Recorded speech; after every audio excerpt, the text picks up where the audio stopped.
Alright.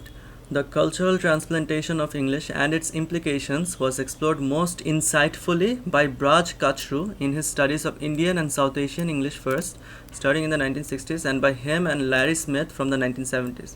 So here basically what it said is that one of the most important findings was from some studies by Braj Kachru. As we said, discussed that Braj Kachru is one of the most important names in world Englishes, and he studied Indian and South Asian English in the 1960s and 1970s. And one of the most important insights or discussions was that, insights or observations was that English is used primarily by non-native speakers with other non-native speakers to transact non-native socio-cultural content. So this is a very important line we are going to highlight. So this line refers to the fact that the paradigm shift that before people used to think that, and even now many people may think that every learner of English should look up to the British and American speakers or the Australian speakers because they are native English speakers. But this is not always the case. Actually what happens is that most of the English that is being spoken, English is spoken by non-native speakers, which means that the English for them is not their first language. For example, by Bangladeshi, by Indians, by Chinese people. So by non-native speakers, and they are also talking with non-native speakers. So they are conversing in English with other people, and both these parties do not have English as their first language. So why is that important?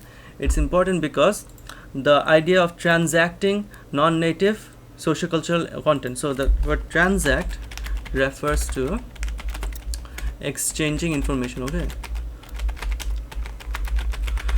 And non-native sociocultural content. So every language obviously is directly related to its culture, right? For example, Bangladeshi people may have different cultures from Americans, or for example, the Japanese are taught to be very disciplined from a very early age, and they are taught to always listen to their teachers. And I'm not generalizing here. I'm generalizing here, but I'm not saying it's a bad thing. But American students, American people are more individualized, right? They are empowered to be individuals rather than a collective unit, which is an Eastern ideology. So I'm not saying that one is good or one is bad, but they are both different and they both have values. However, since most English speakers are non-native speakers, for example, if there are 1.5 billion English speakers in the world, then 1 billion are non-native speakers, and 500 million, which is half of that, is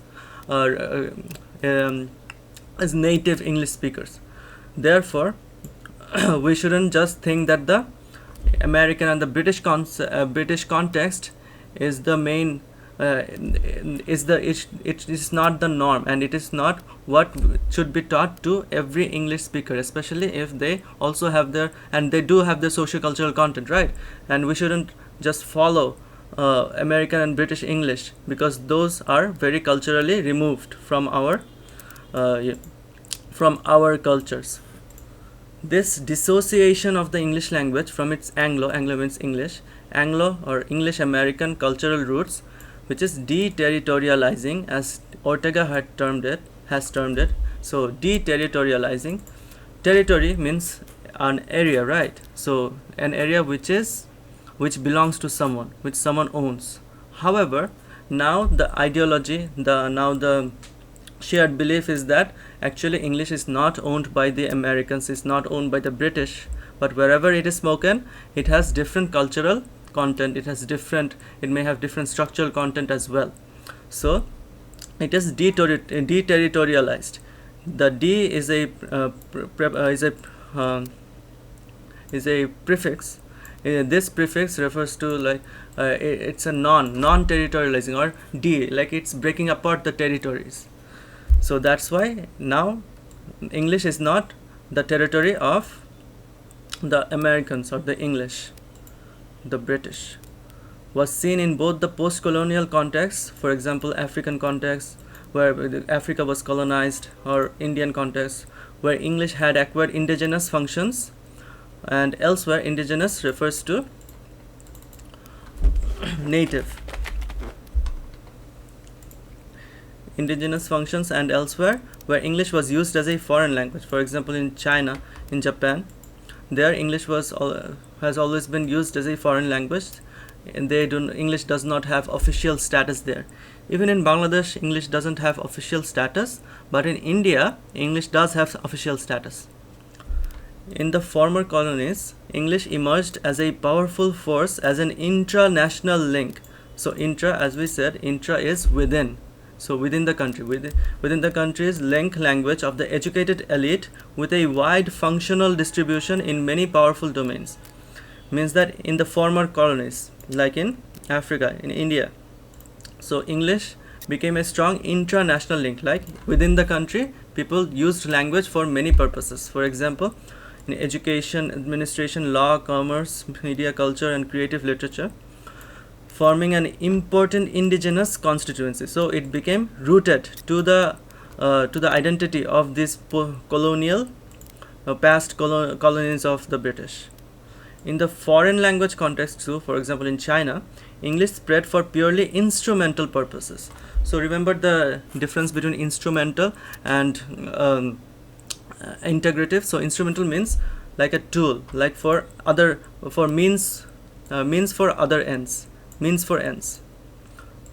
As the world's premier lingua franca is common language among linguistically diverse non-English speakers around the world, especially as the language of science, technology, medicine, commerce, diplomacy, entertainment, and tourism in the post-World War II international order. So let's take some notes here. So here, in the former colonies, English spread.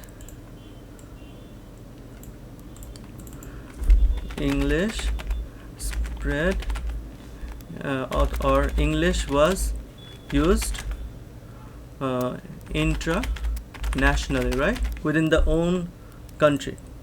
However, in countries where there wasn't any colonial legacy, where is it? In the foreign language context, where English was used as a foreign language context, English was used for as a tool to communicate internationally. For example, when people work in the tourism business, they should learn English, right? To as tour guides or other things, or who work in international foreign internationals. So English was used or is used internationally, right? So you see the difference. Foreign language refers to, when we talk about EFL, English as a foreign language, we refer to those people who are learning English as a foreign language. They do not use English within their own context. Okay, so they do not learn English to communicate with their own country's people for normal purposes. Yes, nowadays the boundary between EFL and ESL, English as a second language, and English as a foreign language, the boundaries are thinner because of the internet, because of media globalization. We also use English to talk amongst ourselves, etc., etc., but this is the main difference. Alright, this has been further reinforced by the extensive use of English. That's what I just said, right? These roles have had profound implications for why and how the languages are learned, taught, and used. So obviously EFL and ESL influence. Let me write the context of ESL and EFL impact language teaching methods and approaches. An equally powerful and far-reaching insight.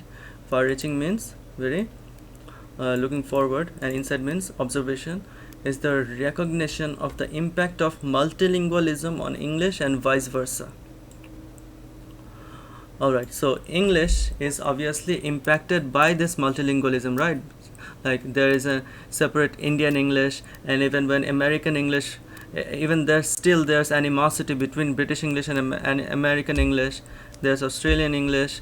Now it is accepted, but when it was first starting, about like even some 30 years ago, Australian English was not considered a standard, right? But now it is recognized, and Indian English is also quite accepted nowadays because of India's uh, like their representativeness, their representation. They are so powerful. That's why.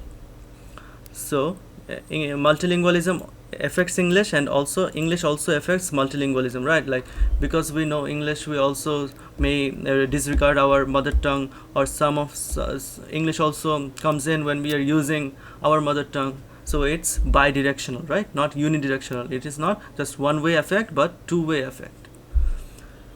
And vice versa, not only structurally in terms of mother tongue transfer or interference, like when we try to speak in the English, speak in our second language, sometimes our Bangla word comes in, or we cannot remember the English word, we remember the Bangla word.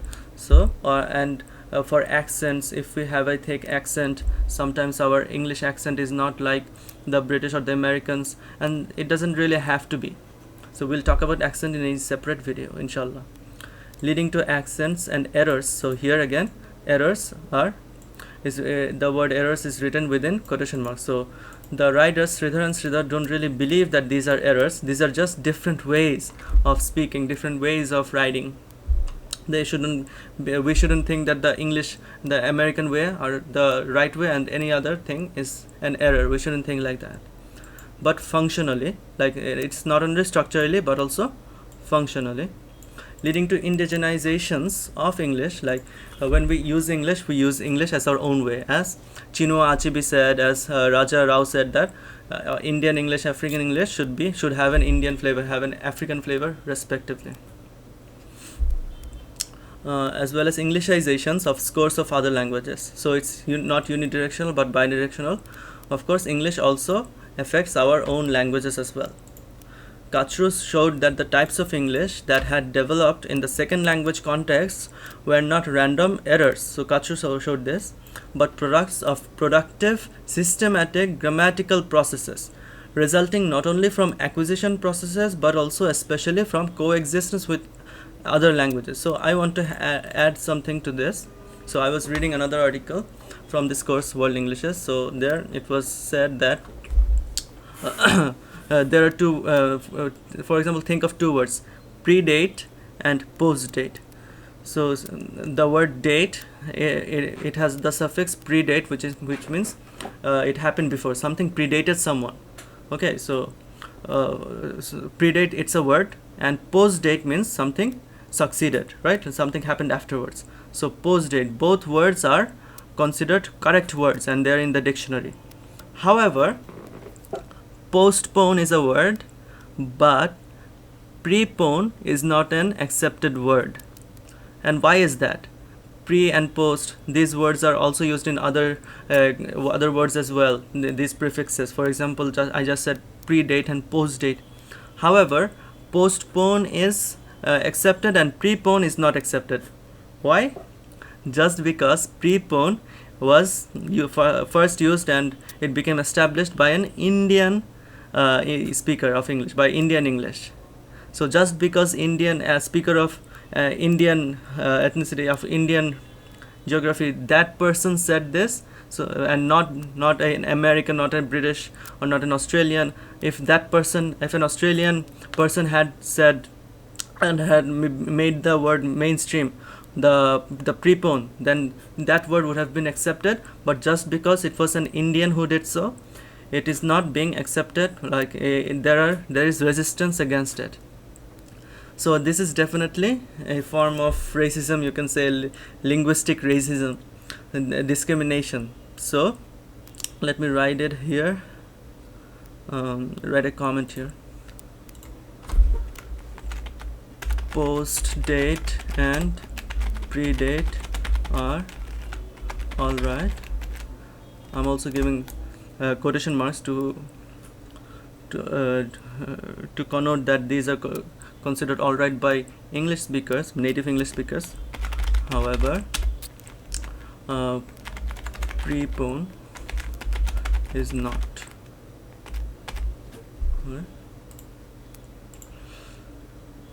Okay.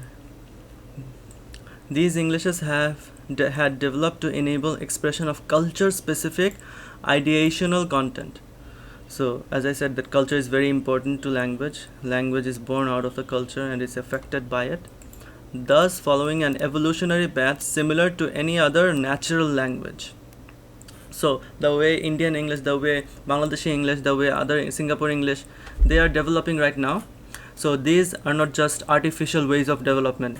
We cannot say that American English and British English, they developed naturally, and our English, it is developing in a wrong way. We cannot say this.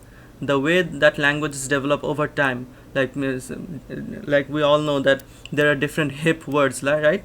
For example, people don't say awesome anymore, they say lit, like that thing is lit. So obviously, with time, with generational gaps, some words become dated and some new words come in. So and also in other ways language develops, and the developmental processes of American English and English and British English, it's not that those were much different from the way our languages, our Bangladeshi English is developing, right? So Kachru gave proof of that. Alright, thus following an evolutionary path similar to any other natural language. So I like this line, I'm highlighting it. Given their internal coherence means it's the pattern is right, the pattern is fits the other natural orders, and given their internal coherence, this phrase means because of this historical depth and functional range and demographic strength. So because of all these reasons, Bangladeshi English and other forms of English that are not actually accepted as standard English, right? So they should be recognized as legitimate varieties of English in parallel with mother tongue varieties, calling for a revised dialectology. So these writers, Sridhar and also Braj Kachru, they said that we shouldn't say that English belongs to someone, and we should say that we shouldn't think that Bangladeshi English, Indian English, they are errors or they are not standard. So everything is standard or nothing is standard, either one or the other.